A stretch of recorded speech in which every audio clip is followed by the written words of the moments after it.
Bom dia, meu irmão, minha irmã, a graça e a paz de Jesus Cristo, nosso Senhor. Sou o pastor Bartolomeu e quero compartilhar mais uma vez a minha devocional com você.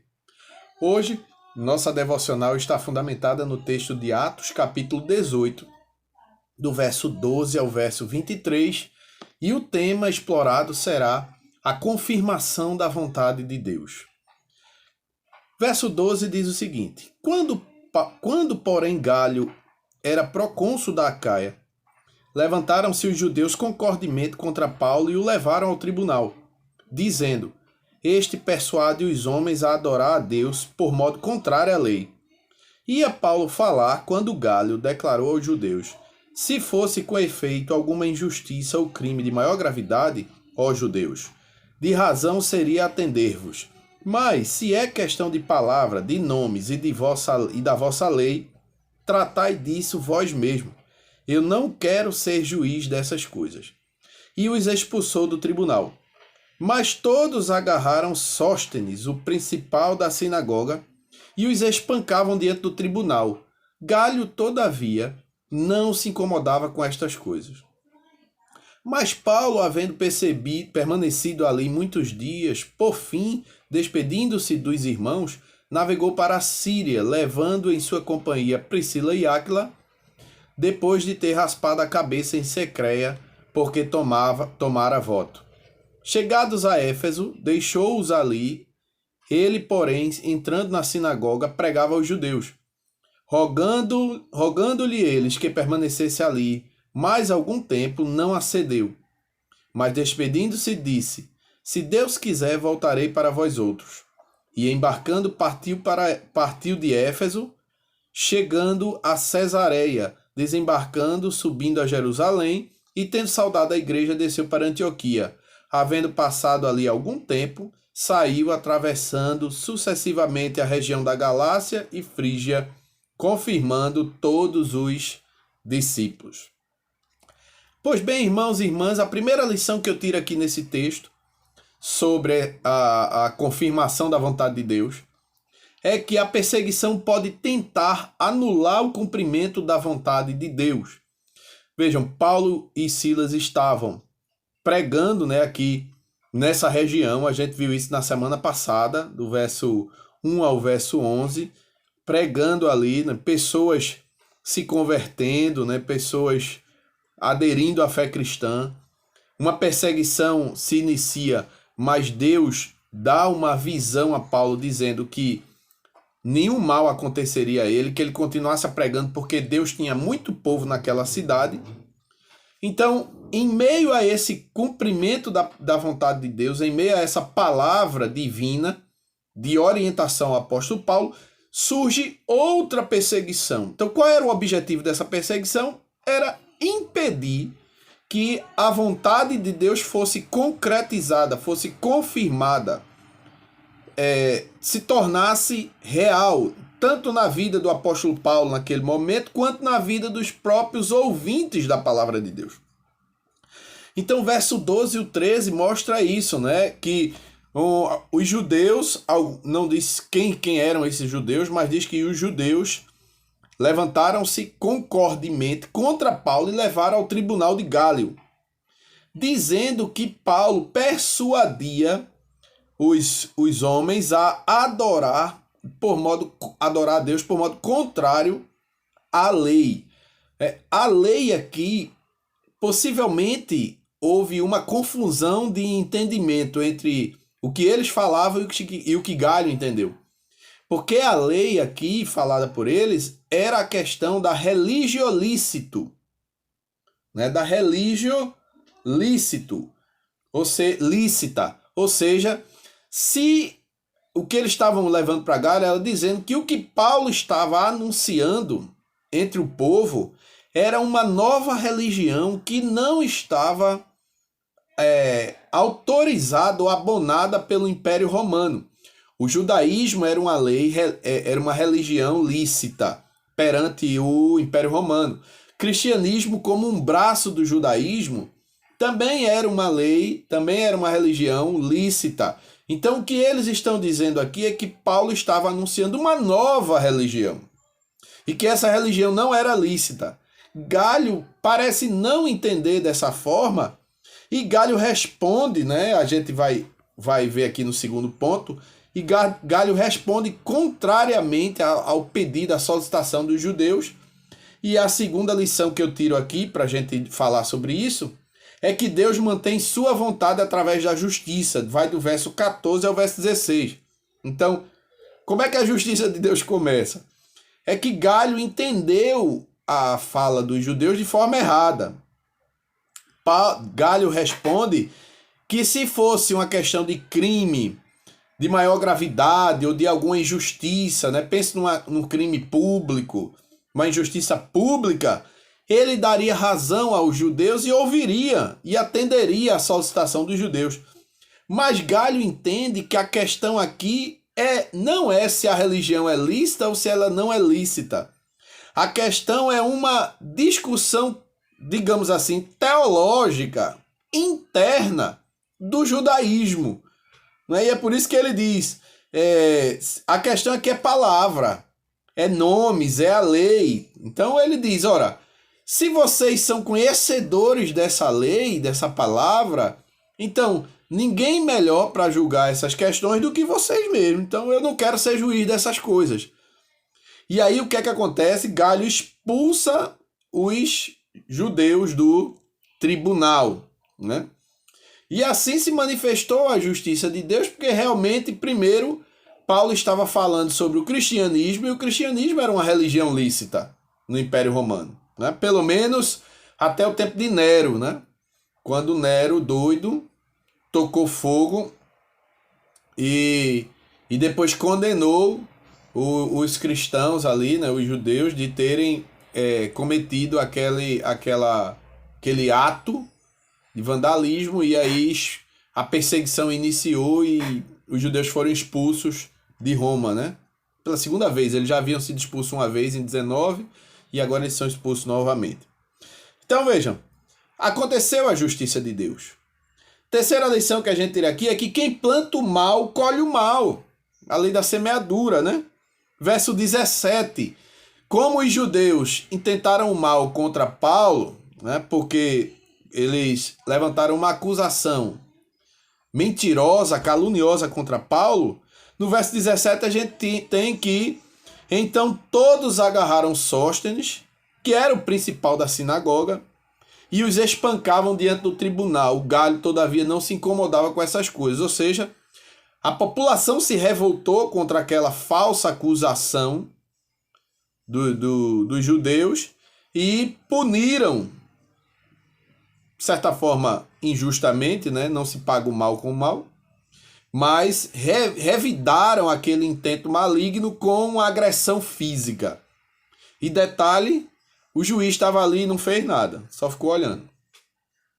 Quarta lição, Paulo cumpre a vontade de Deus. Verso 18. Mas Paulo, havendo permanecido ali muitos dias. Lembra que Deus havia dito que Paulo não se preocupasse, que nada de mal ia acontecer e que ele pregasse naquela cidade porque Deus tinha muito povo? Pronto. Paulo permaneceu ali muitos dias. E muitos dias fazendo o quê, gente? Pregando a palavra de Deus, né? Então, a palavra de Deus, o anseio do Senhor se concretizou, né? Foi cumprido o anseio do Senhor. Quinta lição, Paulo agradece o cumprimento da vontade de Deus. Verso 18, ainda no seu finalzinho, fala que depois desse tempo, Paulo se despede dos irmãos, navega para a Síria, levando Priscila e Áquila, depois de ter raspado a cabeça em Cencreia, porque tomara voto, né? Possivelmente, nós não sabemos a razão do voto, mas possivelmente Paulo estava agradecendo pelo sucesso da sua missão ali, do cumprimento da vontade de Deus naquele período, um período de perseguição, um período difícil, mas que Deus o manteve em vida para o cumprimento da sua vontade. Então, provavelmente é um voto de gratidão. Sexto lugar, no cumprimento da sua vontade, Deus governa o pregador, porque no verso 19 nós temos Paulo chegando em Éfeso, e a primeira coisa que ele faz, isso sempre me surpreende, ele volta à sinagoga para pregar o evangelho, né? Talvez você já pensou em desistir de pregar o evangelho para alguém porque é uma pessoa que lhe faz o mal, levanta calúnias. Mas veja, Paulo era perseguido pelos judeus quase que em todas as regiões que ele passava. Mas a primeira coisa que ele fazia quando chegava em um lugar, seja até um lugar que ele já tinha ido, era pregar o evangelho aos judeus.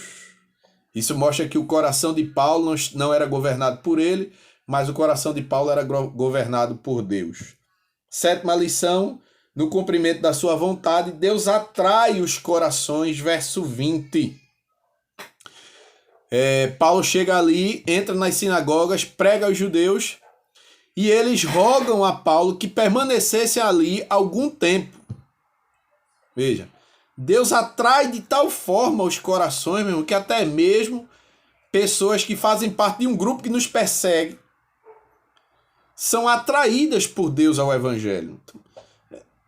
A persuasão vem de Deus, gente, é do Espírito Santo. Portanto, a gente não sabe quem o Espírito há de persuadir. Logo, temos que pregar a todo mundo, até mesmo os malfeitores. Certo? Porque é Deus quem atrai os corações. Oitava lição, no cumprimento da sua vontade, nossos dias estão nas mãos do Senhor. Verso 21 e o 22. Mas despedindo-se disse, se Deus quiser, voltarei para vós outros. E embarcando partiu para Éfeso.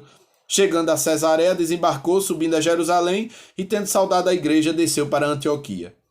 Então veja que era uma coisa muito agradável, né? A hospitalidade que aqueles irmãos em Éfeso estavam demonstrando ao apóstolo Paulo. E eu acho que não tem coisa mais satisfatória para um pregador é estar no meio de um povo que quer ouvi-lo. É muito feliz para o pastor, é uma felicidade muito grande para o pastor, quando ele se sente plenamente livre para pregar o evangelho à congregação, quando a congregação está inteiramente entregue ao ensino, né? É muito bom quando você está pregando e, por exemplo, você precisa de algum tempinho a mais e você... Irmãos, eu preciso de uns 10 minutos e a congregação, vá, pastor, a gente quer ouvir a palavra, a gente quer estudar a palavra, a gente quer conhecer a palavra, né? Então, a gente fica feliz e aí a gente se empenha ainda mais. A igreja que encoraja o seu pastor a estudar, a pesquisar, a se atualizar, a reciclar. A igreja que investe financeiramente na questão do conhecimento bíblico, teológico na vida do pastor, ela só tem a ganhar e isso alegra o coração do pastor. A igreja que não investe na reciclagem do pastor, ela está deixando de investir na sua própria vida. E ao mesmo tempo ela não é um incentivo para o seu pastor. Então, Paulo estava nas mãos de Deus para fazer a vontade de Deus onde quer que Deus quisesse.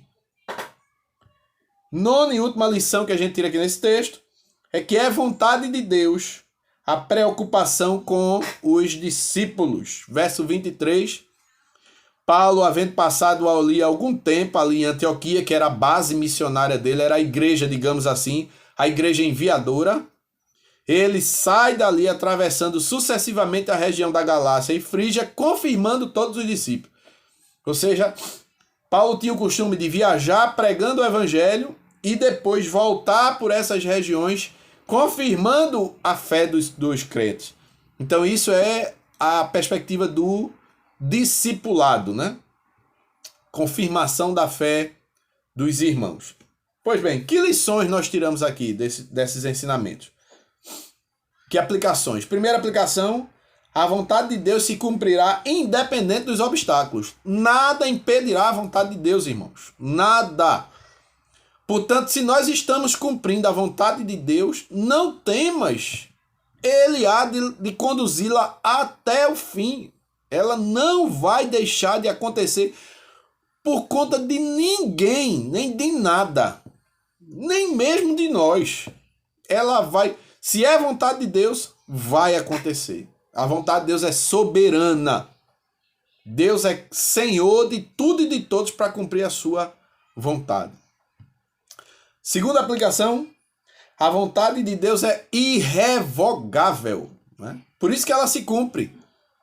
Deus disse a Paulo que tinha muito povo ali, e que ele pregasse que nada ia acontecer. Se levantou uma perseguição, mas Paulo continuou pregando, e o muito povo de Deus nasceu naquele lugar. A vontade de Deus é irrevogável, gente.